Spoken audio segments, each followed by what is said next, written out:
1장 1절에서 예수 그리스도의 계시라고 했는데 이 계시라고 하는 단어는 헬라어로 뭐라고 하냐? 아포칼립시스라고 얘기합니다. 이 아포칼립시스라고 하는 것이 가지고 있는 두 가지 특징이 있어요. 하나는 뭐냐면 이 책을 읽을 때에 이해하기를 원치 않는 사람들에게는 감추어지길 원하는 거죠.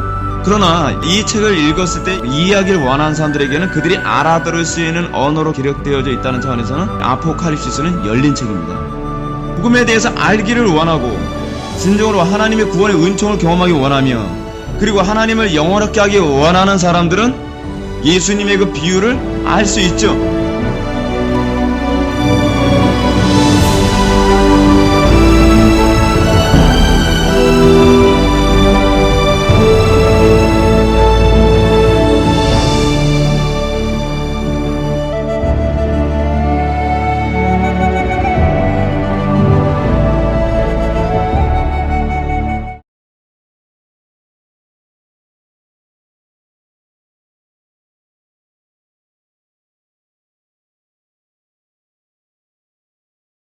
이 시간은 2015년 성탄절을 맞이해서 말씀이 육신이 되어 라는 제목으로 하나님 말씀 증거하도록 하겠습니다. 말씀이 육신이 되어.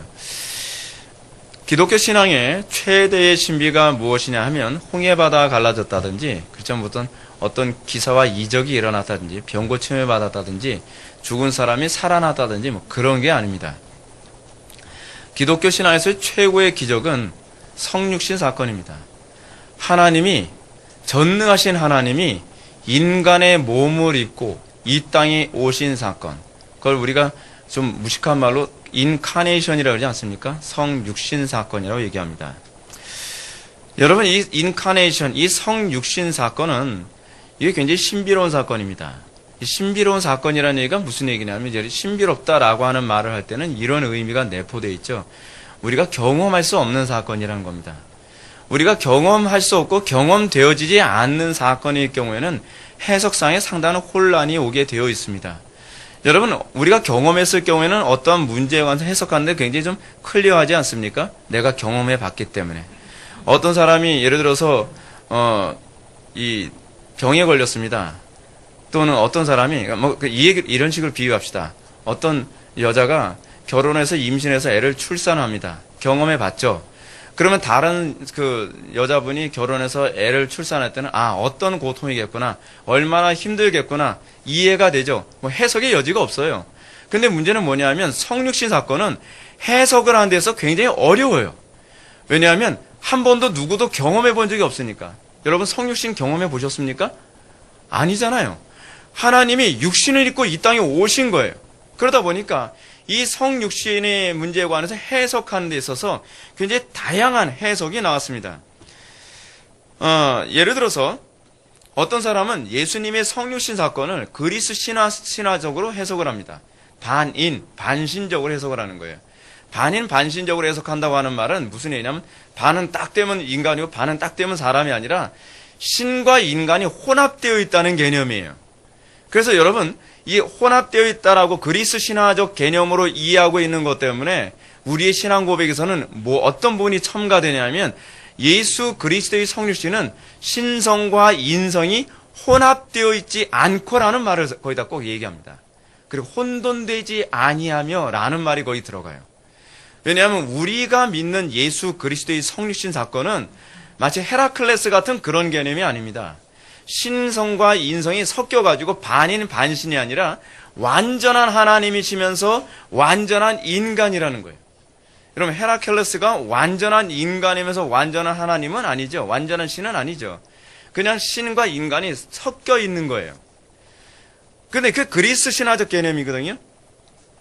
자, 또 다른 사람들은 예수님을 어떤 식으로 해석을 했냐면 성육신 사건을 성자께서 육신을 입고 오셨다는 것을 이런 식으로 이해했습니다. 인간 예수가 한 명이 있어요. 그 사람은 그냥 인간이에요. 완전한 인간인데 도덕적이고 선하게 막 열심히 살았더니 어느 날 이 사람이 세례요한한테 와서 세례를 받는 가운데에 하늘에서 영이 임해가지고 하나님이 되었다. 이렇게 해석을 하는 거예요. 그걸 뭐라고 얘기하냐면 소위 양자론이라고 얘기해요. 이게 이제 교리사에서 나오는 얘기를 해서 이 얘기만 나오면 신학생들은 이제 침을 흘리며 잠을 자죠. 이 양자론 얘기. 그래서 양자로 입양됐다는 겁니다. 너무 이 사람 착해가지고 너무 도덕적으로 착하게 잘 살아서 너는 정말 착하구나. 그럼 너는 내가 특별히 양자로 삼아줄게. 그래서 하늘에서 신이 임해가지고 그가 양자가 됐다는 거예요. 그걸 이제 성육신 사건을 그렇게 해석을 하는 겁니다. 처음에 이런 식으로 이상하게 생각했던 사람이 누구냐면 바로 데오도투스라고 하는 사람입니다. 근데 이 데오도투스라고 하는 사람이 이렇게 생각한 것이 누구에 의해서 또 발전이 되냐면 사모타의 바울이라고 하는 사람이 이 생각을 좀 발전을 시켰습니다. 그래서 이 사모타의 바울은 이렇게 생각을 했습니다. 그분이 단순히 인간이었는데 매우 도덕적인 삶을 살았고 세례를 받으면서 이적적인 능력을 가지게 되면서 하나님과 교제하게 되었다. 어떻게 생각을 해도 또 이렇게 생각을 하죠? 그렇죠? 근데 이 생각이 또 누구에게 또 전이가 되냐면 아리우스라고 하는 사람에게 전이가 됩니다. 여러분 저한테 많이 들었죠? 아리우스와 아타나시우스 논쟁. 근데 이 아리우스가 이것을 받아들이면서 아리우스는 성육신 사건을 어떻게 이해를 했냐면 이 똑같은 개념이에요. 도덕적으로 살면 그가 나중에 하나님처럼 된다. 여러분 이게 어디서 많이 듣던 얘기죠. 뉴에이지예요, 뉴에이지. 그러니까 아리우스 사상이 굉장히 뉴에이지적인 개념입니다. 여러분 뉴에이지가 어느 날 갑자기 튀어나온 사건이 아니라 이미 초대교회의 이단들 중에서도 이런 유형의 이단들이 굉장히 많이 있었어요. 근데 이 아리우스가 이렇게 생각하게 된 이유가 있었습니다. 제가 이제 먼저 번에도 여러분한테 말씀드렸던 것처럼 교회가 굉장히 박해를 많이 받았었죠. 그러니까 여러분 어거스틴 같은 경우는 박해가 끝난 이후의 사람입니다. 그러니까 AD 313년에 밀라노 칙령을 이제 콘스탄티누스 대제가 밀라노 칙령을 내리면서 기독교를 공인해줘요. 공인해준다는 얘기가 뭐냐면 제가 이제 약간 잘못 알고 있었는데 국교로 삼는다는 얘기가 아니라 이제 기독교를 이제 보편적으로 누구나 다 믿을 수 있도록 허용해준다는 신앙의 자유를 허용해줬다는 거예요. 신앙의 자유를 허용해주면 여러분 어떻습니까? 기독교 신앙은 박해가 있을 때 단단해집니까? 아니면은 평안할 때 단단해집니까? 박해가 있을 때 단단해지죠? 근데 AD 313년에 밀라노 칙령이 내려지면서 이제 박해가 없어지기 시작하니까 기독교가 어떤 현상이 나타나냐면 좀 느슨해지기 시작합니다. 예수를 믿어도 대충 믿는 정도가 아니라 도덕적으로 부패하고 타락한 현상이 나타나기 시작을 해요. 그러니까 이런 문제 때문에 이제 고민하던 가운데에 아리우스가 어떤 생각을 했냐면 이 기독교인들을 좀 도덕적으로 단단하게 긴장하도록 만들고 독려하기 위해서 이 사람들에게 이 성육신 사건을 좀 설명을 해줘야 되겠다 하면서 어떻게 해석을 했냐면 이렇게 가르쳤어요. 예수 그리스도도 본래 인간이었는데 도덕적인 거룩한 삶을 살았으므로 세례를 받을 때에 하나님의 아들이 되었다. 이단이죠. 완전히 이단입니다. 그래서 많은 사람들에게 이렇게 가르치면서 그래 나도 열심히 도덕적으로 착하게 살면 그리고 공덕을 많이 쌓으면 나도 어떻게 될 수 있다? 신이 될 수 있다. 나도 하나님의 아들이 될 수 있다. 뭐 이렇게 생각하도록 막 독려한 거예요. 이것 때문에 이제 이게 틀렸다라고 누가 얘기하냐면 알렉산드리아에 알렉산더라고 하는 감독이 있었는데 이 사람이 이것을 이단으로 정죄했어요. 그리고 이 문제가 계속 커져가면서 나중에 알렉산드리아의 알렉산더의 그 제자가 있었는데 그 사람이 누구냐면 바로 아타나시우스라고 하는 장로예요.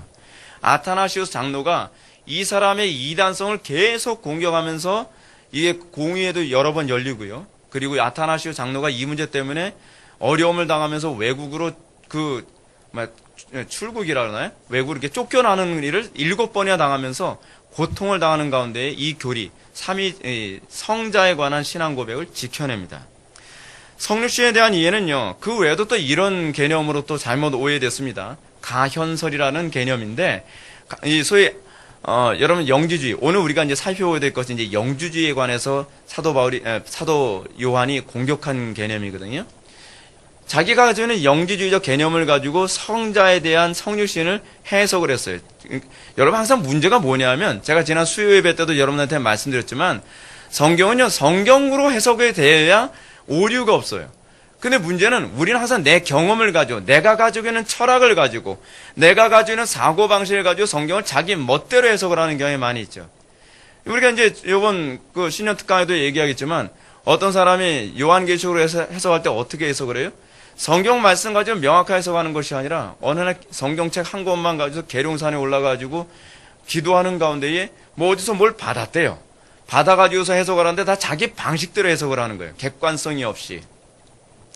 똑같이 이 영지주의자들이 그렇게 해석을 했습니다. 영지주의자들은 플라톤에게 영향을 받았다 보니까 이 사람들은 모든 걸 다 이분법으로 해석을 해요. 선과 악으로 해석을 한단 말이에요.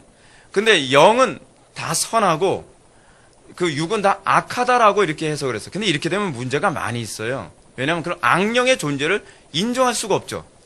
왜냐하면 악령도 영이잖아요.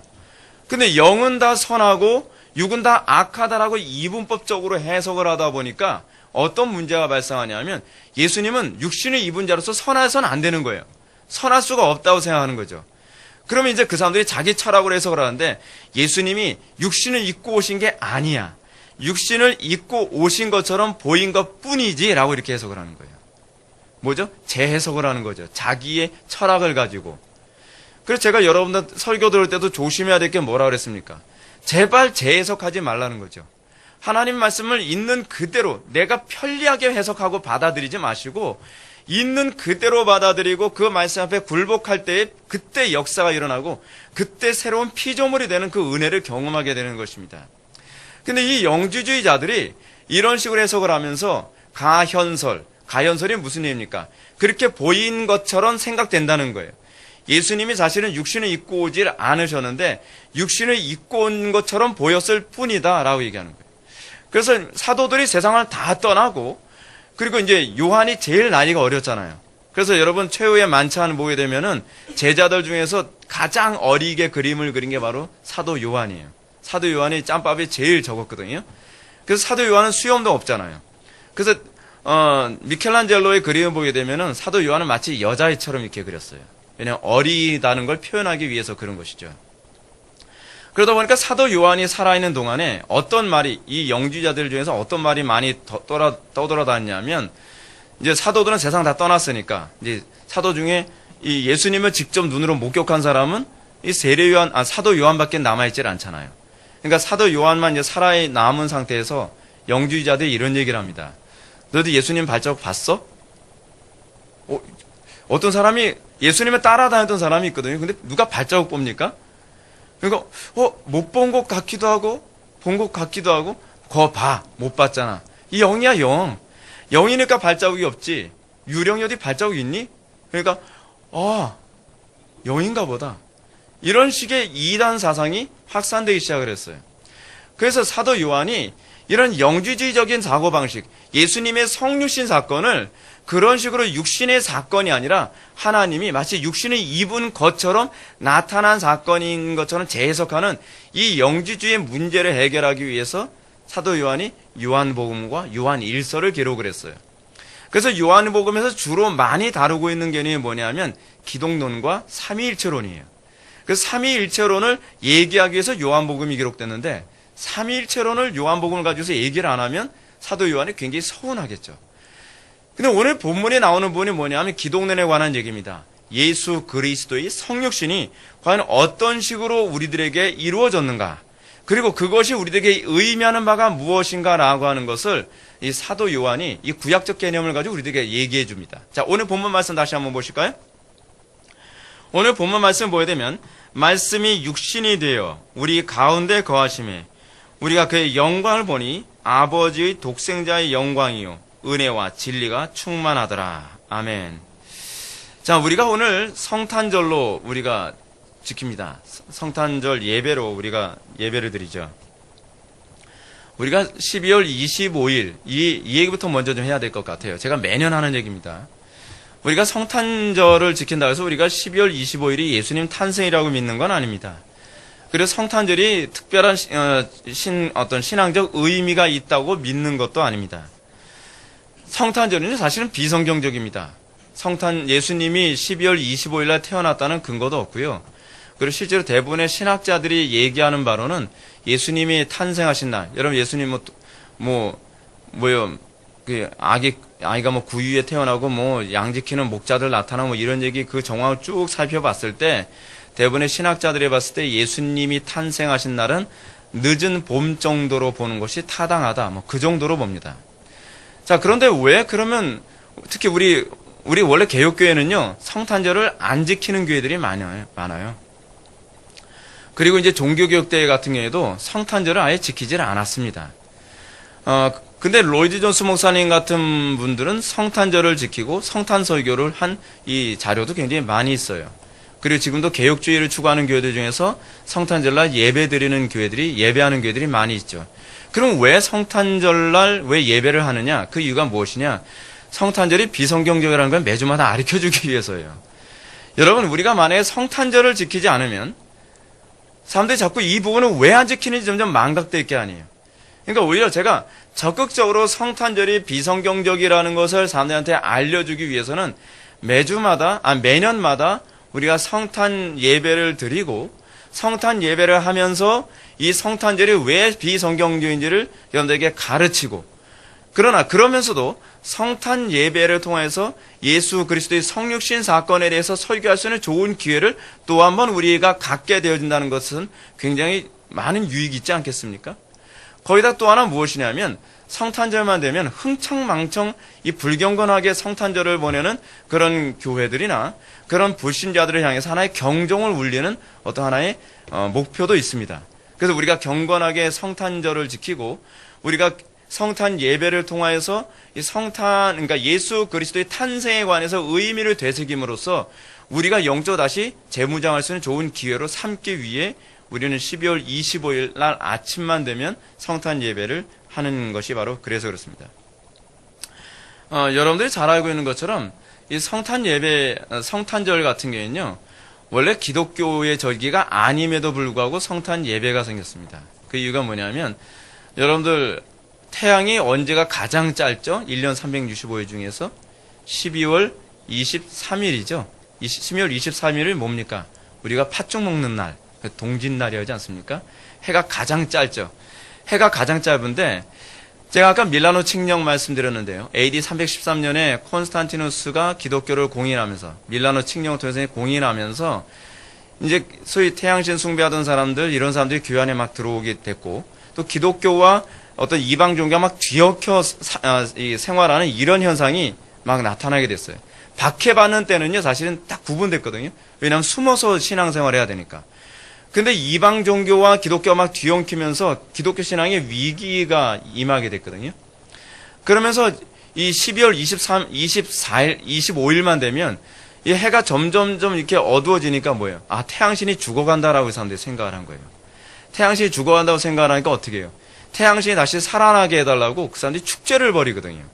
근데 이 축제를 벌이는 것이 자꾸 기독교에 영향을 주니까 오히려 기독교 쪽에서는 12월 25일을 성탄절, 예수님 탄생하신 날이라는 명분으로 우리가 매년 이것을 지키자 해가지고서 성탄절이 처음에 그렇게 시작을 된 겁니다. 근데 이것이 지금 오늘날 기독교는 오히려 성탄절이 더 이방 종교가 돼버리고 말았죠. 뭐 성탄 2부 되면 뭐 그렇게 욕을 안 합니까? 돈 들여가면서. 그리고 여러분, 이 성탄절날 뭐 크리스마스 추리도 하고요. 추리에다가 뭐 공 같은 건 매달고 막 그러지 않습니까? 반짝여. 그거 다 이방 종교적인 요소들이 교회 안에 다 들어온 거예요. 그래서 우리 교회는 성탄 추리 같은 것도 안 하고, 그 반짝이도 안 하고, 뭐 그런 거 공 같은 것도 매달지도 않고 그런 이유가 뭐냐면 그래서 그런 거죠. 그리고 우리가 메리 크리스마스라고 하는 말 사용하지 않는 게 제가 옳다 그랬죠. 메리 크리스마스라고 하는 말이 무슨 말이냐면 이게 미사라는 크리스마스라고 하는 게 그리스도께 미사라는 얘기예요. 그래서 이게 천주교 용어이기 때문에 우리는 성탄절이라는 표현을 사용합니다. 크리스마스라는 용어는 우리는 사용하지 않습니다. 자, 아무튼 우리는 오늘 성탄절을 맞이해서 우리가 관심을 갖고 보려고 하는 것은 성탄절의 유래는 아니에요. 우리는 오늘 성탄절을 맞이하면서 예수 그리스도의 성육신 사건에 대해서 좀 더 우리가 아주 깊이 있게 좀 알아보고자 합니다. 이 성육신에 대한 이해 문제는 과거의 그 문제만이 아니라 오늘날에도 우리는 성육신에 관한 문제에 관해서 정확하게 이해해야 될 필요성이 있어요. 왜냐하면 오늘날도 말로는 여러분 예수님에 대해서 배우기에는 이렇게 배웠죠. 예수님 성육신 사건. 예수님은 완전한 하나님이시고 완전한 인간이시다. 예수님의 인성과 신성은 혼합되지 아니하고 또 혼돈되지 아니하며 뭐 이렇게 여러분들이 이렇게 예수님의 소위 신성과 인성에 관해서 여러분들 이렇게 배우지 않으셨습니까? 근데 문제는 뭐냐면 이성적으로 배운 것과 여러분들이 본성적으로 아는 게 다르다는 게 문제예요. 여러분들이 적어도 머리로는 여러분들이 아리우스처럼 생각하지 않겠죠. 여러분들이 적어도 머리로는 이 다른 이단처럼 그렇게 사모타의 바울처럼 그렇게 생각하진 않을 거예요. 근데 문제는 무엇이냐면 여러분들이 본성적으로 성육신을 어떻게 이해하고 있냐, 무의식적으로 어떻게 이해하고 있느냐고 하는 문제죠. 무의식적으로 어떻게 이해하고 있느냐고 하는 문제가 여러분들 삶 속에 나타나는 열매로 드러나는 거예요. 여러분들이 예수 그리스도의 성육신을 머리로 이해한 것처럼 여러분들의 본성이 그렇게 이해하고 있다면요, 여러분들에게 어떤 현상이 나타나냐면 예수 믿음에 관한 선명한 열매가 나타나게 되어 있어요. 근데 우리가 머리로는 아는데 문제는 내 본성은 여전히 그것을 수용하지 않고 내 본성이 그것에 의해서 내가 변화되지 않으면 이 삶의 열매가 나타나질 않는 거예요. 그래서 예수님이 뭐라고 말씀하시죠? 그들의 열매로 그들을 알리라라고 얘기하는 거예요. 그들이 무엇을 말하느냐가 그들이 어떠함을 입증하는 것이 아니라 그들이 어떠한 열매를 맺느냐를 통해서 그들이 복음을 어떻게 이해했고 그들이 그리스도의 성육신을 어떻게 이해하고 있느냐가 그게 바로 여러분들의 열매를 통해서 나타나는 거예요. 예를 한번 들어봅시다. 저는 하나님을 경외해요. 그런데 삶 속에서 경외하는 열매 하나도 안 나타나요. 하나님 말씀대로 사는 걸 너무 우습게 여겨요. 경외한다는 거예요? 경외 안 한다는 거예요? 경외를 머릿속으로는 하는데 내 본성은 경외를 안 하고 있는 것이죠. 이게 인간이 타락하고 난 다음에 나타나는 현상이에요. 인간이 타락하고 난 다음부터는 인간은 아는 것과 삶의 괴리라는 게 생겨요. 인간이 타락하기 이전에는 아는 대로 살아졌거든요. 그러다 보니까 우리가 자꾸 어떤 착각을 하냐면 내가 아니까 내가 이렇게 살고 있다고 자꾸 착각을 해요. 내가 아니까 내 본성도 바뀌었을 거라고 생각하는 거예요. 그렇지 않아요. 성경적이지 않아요. 성경은 우리에게 뭐라고 말씀하고 있냐면 우리가 본성이 바뀌었느냐, 우리의 본성이 성육신을 바르게 이해하고 수용했느냐는 우리의 열매로 알 수 있다는 것입니다. 제가 여러분한테 이걸 이렇게 말씀드리는 건 다른 사람을 판단하는 기준으로서가 아니라 여러분들이 여러분들 자신을 점검하는 기준으로 이것을 이해하라는 겁니다. 왜냐하면 우리는 우리 자신을 너무나 모르기 때문에 그렇습니다. 우리는 우리 자신을 아는 지식에 있어서는 거의 무지에 가까워요. 제가 여러분한테 그런 말씀드렸죠. 하나님과 우리의 비공유적인 속성이 있어요. 그 비공유적인 속성 중에 하나는 뭐냐면 하나님은 당신 자신을 아는 지식에 있어서 전지하세요. 하나님은 단번에 당신 자신을 아는 지식에 완벽해요. 근데 문제는 뭐냐면 우리는 우리 자신을 잘 몰라요. 그러니까 오죽하면 소크라테스가 뭐라고 질문했어요? 내 자신을 알라. 왜 이런 질문했을까요? 넌 네 자신을 모른다는 거예요. 우리는 우리 자신을 잘 알고 있다고 생각하죠. 나는 사랑이 많아요. 네 자신을 알라. 알고 나면 우리는 우리에게 사랑이 없다는 걸 알게 되죠. 나는 그래도 좀 거룩한 것 같아요. 네 자신 좀 알라.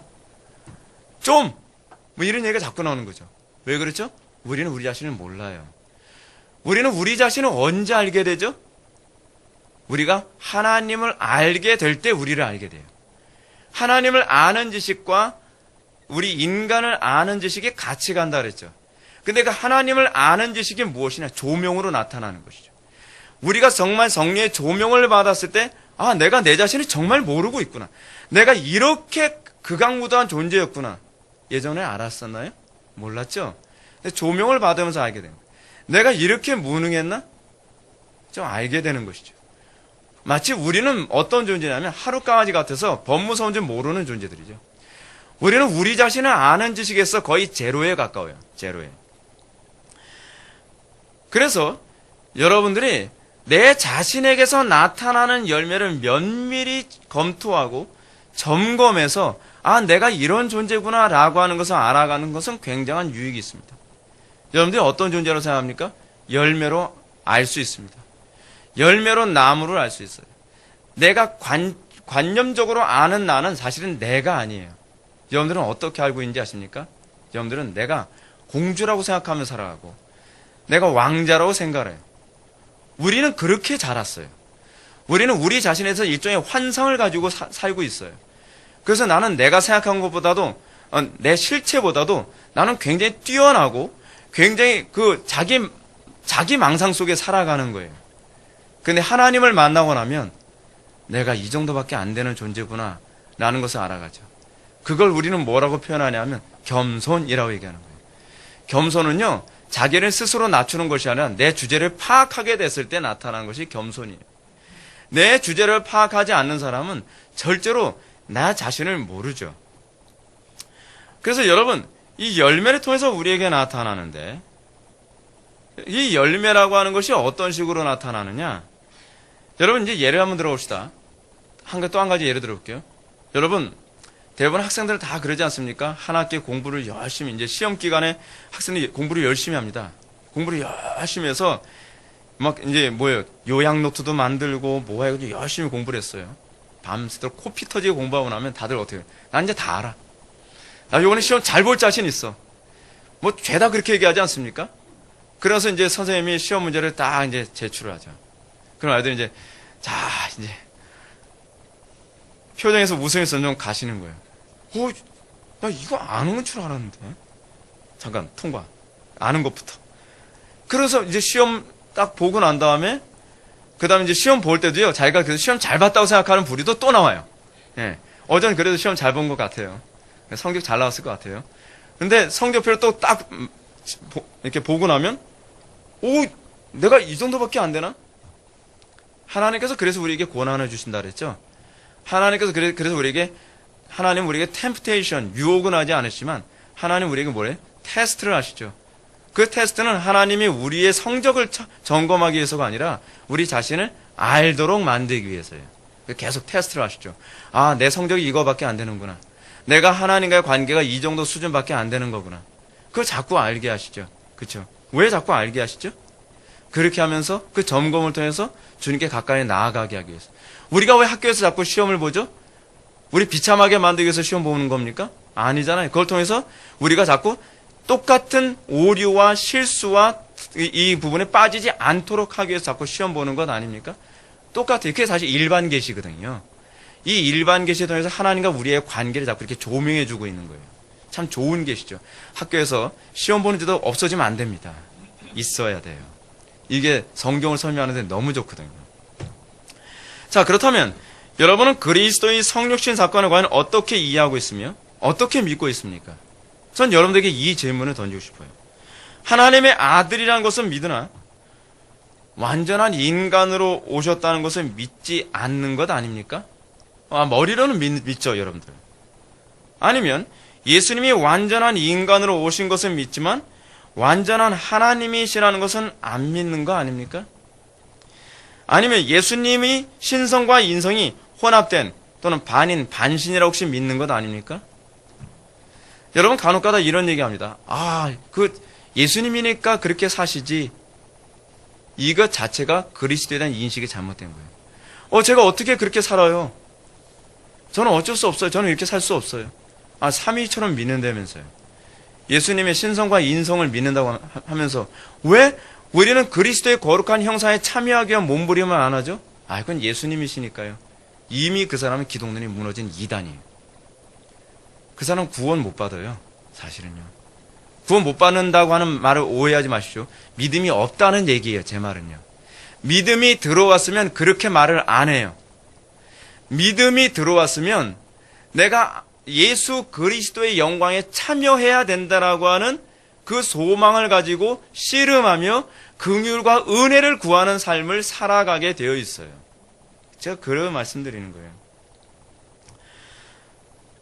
진정으로 제가 여러분한테 말씀드린 게 이것입니다. 여러분들 정말 믿음을 가지고 있다면, 여러분들 진정으로 예수님이 완전한 하나님이시고 완전한 인간이시라는 것을 여러분들이 믿는다고 한다면, 여러분들은 예수님의 그 거룩한 삶에 참여하게 되어 있습니다.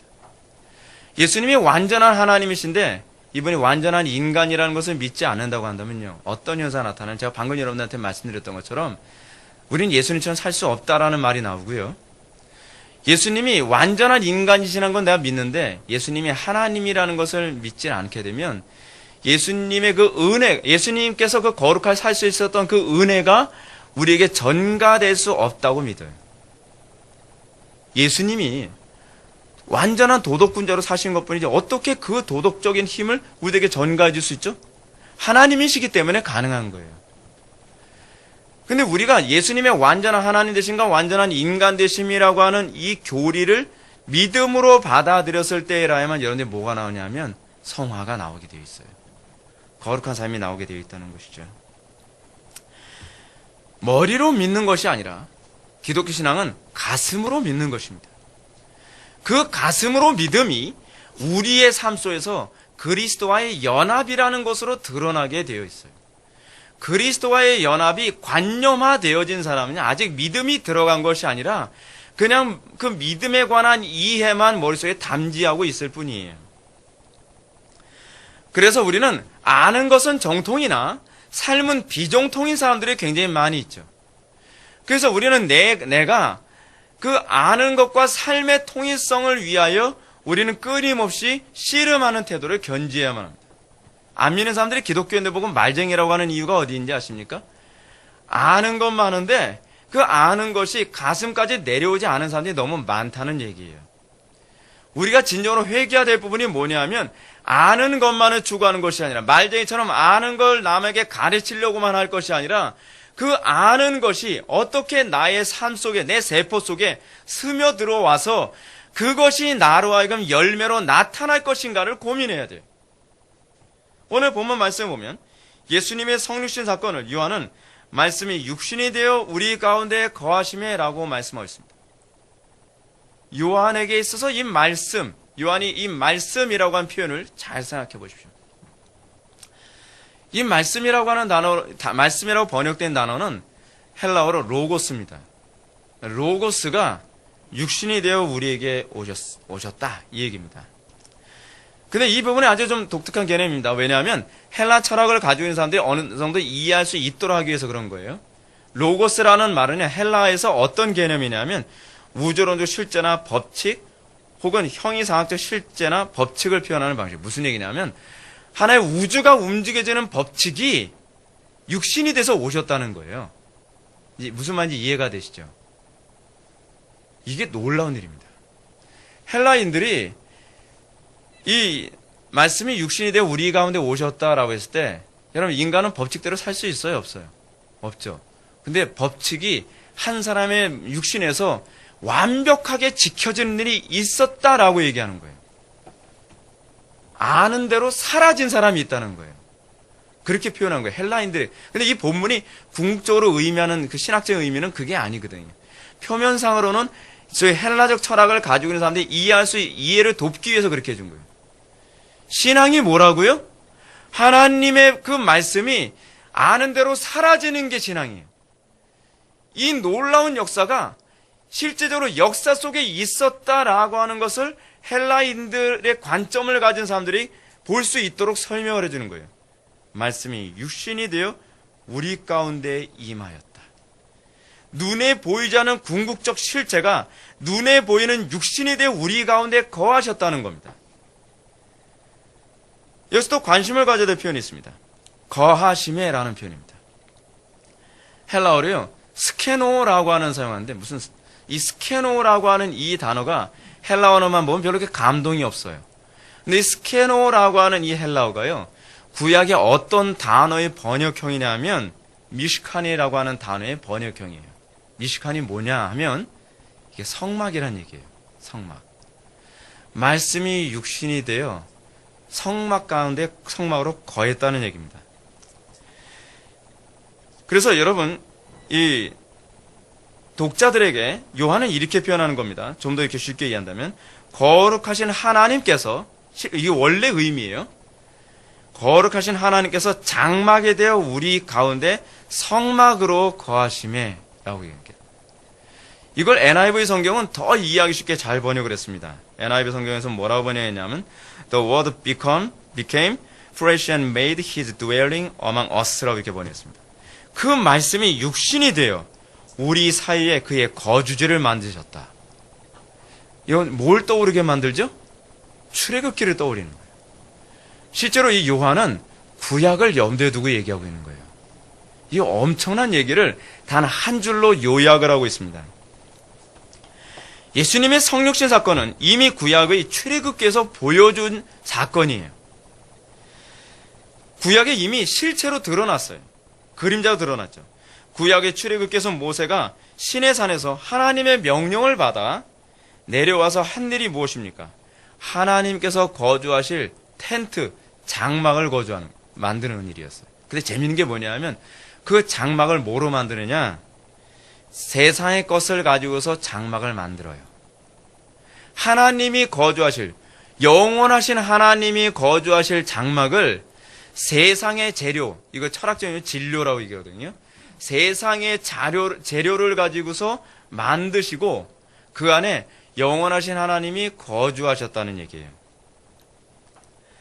단지 하나님의 거주지가 이 텐트가 다른 이스라엘 백성들과 사는 텐트와의 차이가 하나 있다면 몇 가지를 얘기할 수 있는데 재료는 똑같은데 구조가 다를 뿐이에요.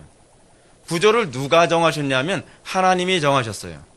하나님이 모세한테 내려가서 뭐라 하냐면 니네들 텐트 짓듯이 그렇게 텐트 짓지 말고 내가 명한 대로 텐트를 져라. 그래서 영어로 뭐라 하냐면 성막을 홀리 텐트라 그래요.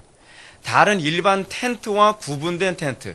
홀리라고 하는 단어가 히브리어로 카도시라고 하는 거예요. 구분됐다라고 하는 거예요. 다른 텐트와 구분된 텐트예요. 이게 홀리 텐트거든요. 그 홀리 텐트를 어떻게 만드느냐? 하나님이 모세에게 식양을 다 정해주시죠. 근데 그 식양이 뭐냐면 바로 예수 그리스도에 대한 예표거든요. 그 식양의 색양대로 성막을 건조하고 그리고 그 안에 하나님이 거하세요. 그래서 일반 그 텐트와 모럴 텐트와의 구분이 무엇이냐면 일반 텐트는 무엇이냐면요. 인간의 생각대로 구조화되어진 그런 텐트라고 한다면 성막은 하나님의 생각대로 구조화된 텐트예요. 그게 첫 번째 차이예요. 일반 텐트와 하나님의 텐트의 또 다른 차이점이 뭐냐면 사람이 사는 사람의 거주지로서의 텐트라고 한다면 성막은 하나님이 거주하시는 텐트로서 차이가 있어요. 딱 두 가지. 요 두 가지 차이로 성막이 건조된 거예요. 근데 공통점은 뭐죠? 재료가 같은 재료. 세상의 것으로 재료를 삼았다는 차원에서 누구를 그대로 얘기하고 있죠? 예수님을 그대로 얘기하고 있죠. 예수님의 플래시, 이 육체가 뭐예요? 세상의 것이에요. 완벽한 세상의 것이에요. 마리아의 살과 피를 그대로 받아서 예수님의 이 육신이 만들어졌어요. 너무나 똑같죠? 구약을 그대로 이렇게 설명해 주고 있는 거예요. 그래서 요한은 말하기를 이렇게 얘기하고 있습니다. 우리가 그의 영광을 보니 아버지의 독생자의 영광이요 은혜와 진리가 충만하더라 라고 말합니다. 이는 구약의 성막에 대한 묘사이기도 합니다. 구약의 성막은 아버지의 독생자의 영광이에요. 그렇지 않습니까? 성막은 뭐라고요? 예수 그리스도의 예표거든요. 그러니까 성막은 아버지의 독생자의 영광을 보여주는 거예요.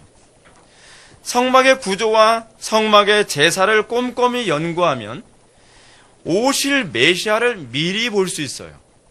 아, 놀랍죠. 성막에 나오는 모든 제사제도, 성막에서 잡는 어린 양, 그리고 성막에 나오는 모든 구조들, 성막의 식양들, 그것은 오실 메시아를 미리 딱 보는 거예요. 마치 예고편처럼. 근데 그 미리 보게 되어진 오실 메시아를 사도 요한은 뭐라고 얘기하냐면 독생자의 영광이라고 표현하고 있는 겁니다. 이렇게 건축된 성막을 통해서 이 성막을 이렇게 보게 되면 그 성막은 뭐로 충만해요? 진리로 충만하죠. 그래서 사도 요한이 뭐라 하냐면 은혜와 진리가 충만하더라 라고 얘기합니다. 왜 은혜와 진리가 충만하다 얘기하죠? 그 텐트는 그리스도를, 진리 대신 그리스도를 정확하게 묘사하고 있기 때문에 구약의 텐트는 뭐예요? 진리로 충만한 것이고 그 안에 제사를 통하여서 죄인들의 죄가 용서받는다는 차원에서 뭐예요? 은혜가 충만한 것이죠. 그래서 텐트는, 홀리 텐트는, 구약의 성막은 은혜와 진리로 충만한 텐트예요. 근데 그 은혜와 진리로 충만한 그 홀리 텐트가 실체로 드러났는데 그것이 바로 예수 그리스도시죠. 예수 그리스도는 어떤 분이세요? 바로 은혜와 진리가 충만하시죠. 예수님은 바로 내가 곧 진리다 라고 말씀하셨던 것처럼 예수님은 진리로 충만하세요. 그리고 은혜가 충만하세요. 그거는 제가 설명하지 않아도 여러분들 잘 아시죠. 이런 차원에서 이 홀리 텐트와 신약의 예수 그리스도는 그 맥락을 같이 하고 있습니다. 그 거룩한 텐트에 하나님께서 거주하심으로 말미암아 하나님께서는 성육신을 미리 보여주셨어요. 그것이 바로 출애굽기예요. 성막은 이제 다른 모든 평범한 장막, 즉 텐트 가운데 하나이지만 단지 차이가 있다면 인간이 거주하는 것이 아니라 하나님이 임재하시는 곳으로서의 텐트인 거예요. 그런데 이 장막이 하는 일이 무엇인가가 중요합니다. 이것을 이해하면 성육신 사건의 신비가 수면 위로 선명하게 올라오게 됩니다. 구약의 성막은 단순히 여러 장막들과 구분된 하나의 특별한 장막이었던 점이 중요합니다. 왜냐하면 왜 하나님은 거주지가 없어도 되심에도 불구하고, 이 얘기는 사실은 여러분 다윗이 성전을 짓는다고 했을 때 나단을 통해서 하셨던 말씀이기도 합니다. 내가 사람이 지은 집에 있을 필요가 없다. 하나님이 직접 그렇게 말씀하셨거든요. 근데 하나님께서 왜 굳이 모세를 통하여서, 그리고 또 솔로몬을 통해서, 여러분 솔로몬이 뭔지 아시죠? 예수 그리스도의 예표거든요. 성전을 짓는 자. 솔로몬이라는 그 히브리어가 샬롬이거든요. 샬롬. 평강의 왕. 예수 그리스도의 예표예요. 원래 솔로몬의 이름이 샬롬가 아니었잖아요. 그렇죠? 나다나엘이었는데, 여디디아였는데, 여디디아라고 하는 이름을 그 다윗이 이 장차 평강의 왕이 올 것이다라고 하는 것을 염두에 두고 샬롬이라고 이름을 지은 거예요. 그래서 그 솔로몬이에요. 솔로몬. 한국식 발음으로. 그 솔로몬에 의해서 또는 모세에 의해서 성전을 짓고 한쪽은 성막을 짓게 만드시죠. 근데 왜 굳이 사람의 손으로 짓는 그 집이 필요하셨을까요? 그 이유는 뭐예요? 바로 성육신 사건을 예표로 보여주시기 위한 것이죠. 근데 그 성육신 사건만이 아니라 성육신을 통해서 궁극적으로 목표로 한 바가 무엇이냐는 거예요. 그것이 핵심인데 하나님께서 그의 백성들과 같이 하기 위해서, 그들과 함께 하기 위해서. 그걸 뭐라고 표현한다 그랬죠? 임마누엘. 하나님이 우리와 함께 하심. 하나님께서 이스라엘과 함께 하기 위해 성막을 짓게 하셨어요. 또 하나님께서 우리 인간들과 함께 하기 위해 그래서 어떻게 해요? 육신을 입고 성자께서, 하나님께서 직접 이 땅에 오신 거예요. 그래서 강림하시죠. 위에서 밑으로 내려오시는 강림하시는 것이죠. 이것이 성막 건축의 궁극적 목표였어요. 하나님이 우리와 함께 하심. 그래서 예수님의 이름이 뭐예요? 임마누엘이잖아요.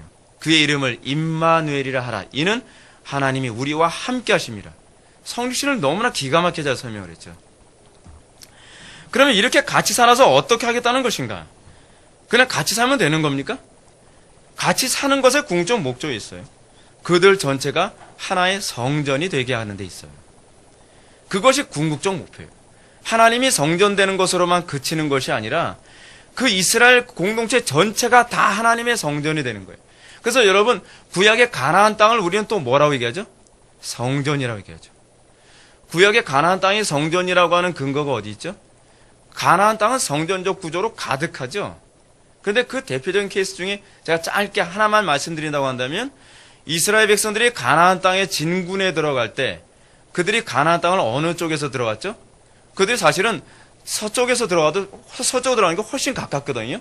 근데 서쪽으로 진군에 들어가지 않고 하나님께서는 요단강을 일부러 가르셔서 요단강을 통과해서 가나안 땅의 진군에 들어가게 하셨는데, 그것이 뭐냐면 성전의 입구가 동쪽이거든요. 이스라엘 백성들이 항상 성막을 질 때는 먼저 방향부터 딱 정해요. 동쪽 방향이 어디래?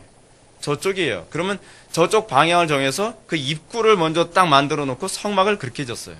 성막을 지는 기본적인 개념이 방향의 동쪽이에요. 근데 하나님께서 이스라엘 백성들이 가나안 땅의 진군에 들어갈 때 동쪽으로 진군에 들어가게 하시는 거예요. 동쪽으로 진군에 들어가게 하시는데 어떻게 진군에 들어가게 하시죠? 법궤를 둘러맨 대제사장이 요단강을 밟았더니 이 요단강에 갈라지면서 들어가는 거예요. 하나님 나라 입성은 어떻게 한다고요? 은혜로, 말씀으로 진군하게 된다는 것을 그렇게 표현하는 거예요. 성전적 개념을 그대로 다 표현하고 있는 것이죠. 그것을 통해서 궁극적으로 얘기하는 것이 무엇인가? 왜 하나님이 임마누엘로 너희들에게 온 것인가? 그 이유는 뭐냐면 하나님 나라예요. 하나님이 나라는 뭐예요? 하나님께서 임재하는 나라고 성전된 나라예요. 성전이란 뭐예요? 하나님의 임재예요. 하나님의 임재. 그래서 하나님께서 궁극적으로 이스라엘을 통해서 어떻게 하나님과 함께하게 하나님께서 이스라엘 백성들과 함께하기 원하시는가? 이스라엘 공동체 전체가 성전이 되게 하는 거예요. 그의 나라, 이스라엘 나라 전체가 성전이 되게 하는 거예요. 하나님의 임재가 가득한 나라가 되게 하는 것이죠. 그것이 바로 구약이 예표하는 성전을 건조하게 만든, 성전을 건축하게 만든 궁극적 목적입니다. 자, 근데 그 개념이 어디 아주 선명하게 잘 나오냐면 에베소서에 잘 나옵니다. 에베소서 2장 20절부터 21절 말씀 보시기 바랍니다. 에베소서 2장 20절과 21절 말씀. 제가 말씀드린 걸요, 그냥 요약을 해놨어요. 제가 읽겠습니다. 너희는 사도들과 선지자들의 터 위에 세우심을 입은 자니라. 그리고 그 다음부터 보시죠. 예수 그리스도께서 친히 모퉁이 돌이 되셨느니라. 그 안에서 건물마다 서로 연결하여 주 안에서 성전이 되어가고. 아멘. 기가 막히죠? 구약의 개념을 이렇게 표현했습니다.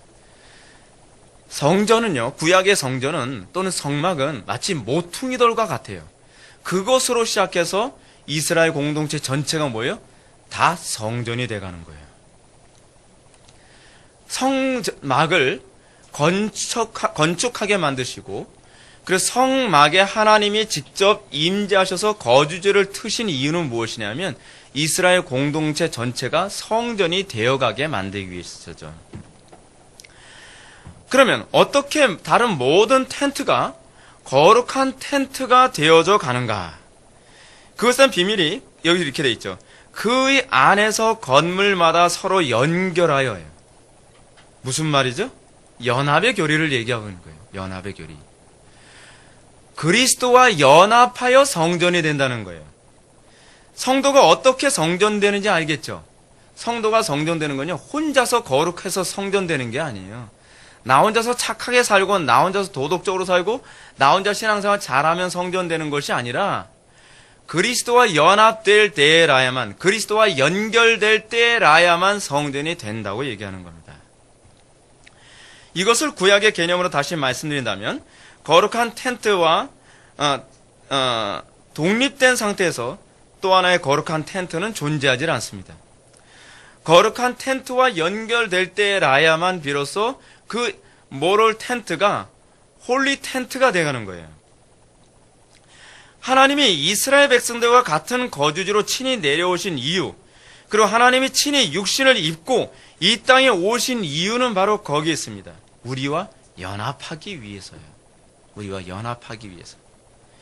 문제는 그 연합이 그냥 이루어지지 않는다는 것이죠. 여러분, 죄인들이 그리스도와 연합할 수 있습니까? 죄인들이 하나님과 연합할 수 있습니까? 없죠. 그래서 성전 안에 뭐가 있냐면 연합을 위한 기능이 하나 생겨요. 제사예요. 제사.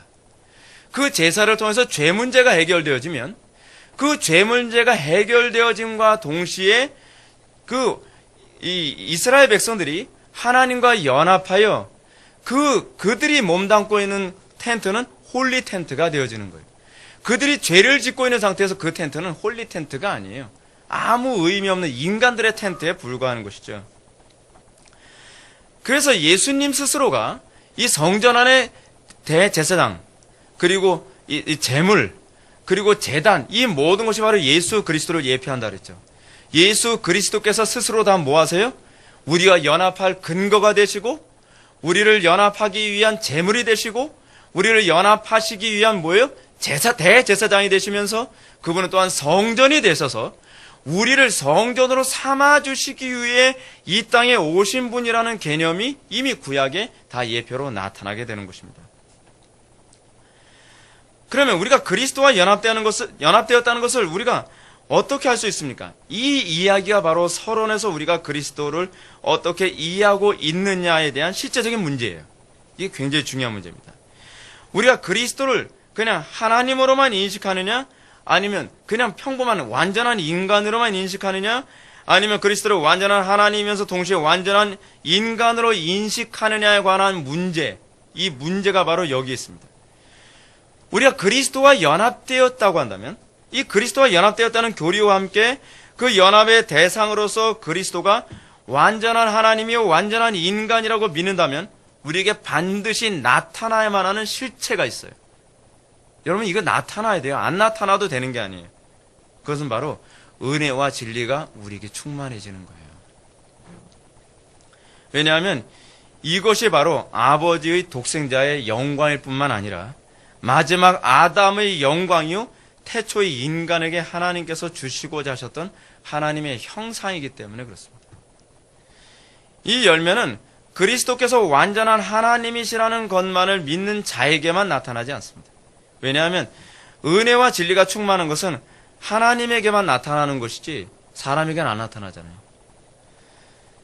반대로 이 열매가 그리스도께서 완전한 인간이라는 점만을 믿는 자에게는 나타나지 않죠. 왜냐하면 그 은혜와 진리를 다른 사람에게 전가시켜줄 능력이 인간에게는 없기 때문이 그래요. 인간 예수 한 사람은 은혜와 진리가 충만할 수 있을지 모르나 모든 사람에게 그것을 전가시켰을 수는 없죠. 그분은 하나님이셔야만 그것을 우리에게 전가시켜줄 수 있어요. 이런 관점에서 볼 때 우리가 만일 그리스도께서 완전한 하나님이시라고 믿는 믿음이 있다면, 그리고 동시에 우리가 만일 그리스도께서 완전한 인간이시라는 걸 우리가 믿는다고 한다면, 그리고 그분과 우리가 연합되었다고 한다면 우리가 간절히 소망하고 기대해야 될 것이 무엇이겠습니까? 우리 안에도 은혜와 진리가 충만하길 바라는 것입니다. 은혜와 진리가 충만하는데 관심이 없다고 한다면 그는 아직 그리스도와의 연합이 무엇인지 모르는 것입니다. 그리스도와 연합하면 그 다음서부터는 은혜와 진리의 충만을 위해 죄와 싸우는 삶이 시작됩니다. 은혜와 진리의 충만함을 위해 날마다 기도에 힘쓰는 자가 됩니다. 은혜와 진리가 내 인생의 목표라는 것을 알게 됩니다. 은혜와 진리가 나에게 최고의 영원한 기업이라는 것을 알게 됩니다. 여러분, 우리는 얼마나 많은 사람들이 교리적인 신학적인 개념은 다 머릿속에 담지하고 있음에도 불구하고 우리는 소위 은혜와 진리의 충만함, 이것을 다른 말로 뭐라고 표현하냐면 그리스도로 충만함이라고 얘기하거든요. 근데 왜 그리스도를 소유하는데 그토록 관심이 없죠? 돈 버는 데 관심 많고, 성공하는 데 관심 많고, 쾌락에 관심 많고, 세상의 것에 관심이 많은데 왜 우리는 그만큼의 노력을 은혜와 진리로 충만해지는데 왜 우리는 관심을 갖지 않죠? 제가 우리 교회에서 목회를 하면서 우리 교회 성도들에게 정말 많은 기쁨을 누리는 것이 무엇이냐면, 우리 교회에 나오기 전에는 은혜와 진리로 충만해지는데 별로 관심이 없고, 돈 버는 데 관심 많고, 성공하는 데 관심이 많고, 세상의 것에 관심 많던 사람이 우리 교회에서 신앙생활을 하시면서 은혜와 진리에 관심을 갖기 시작하는 거예요.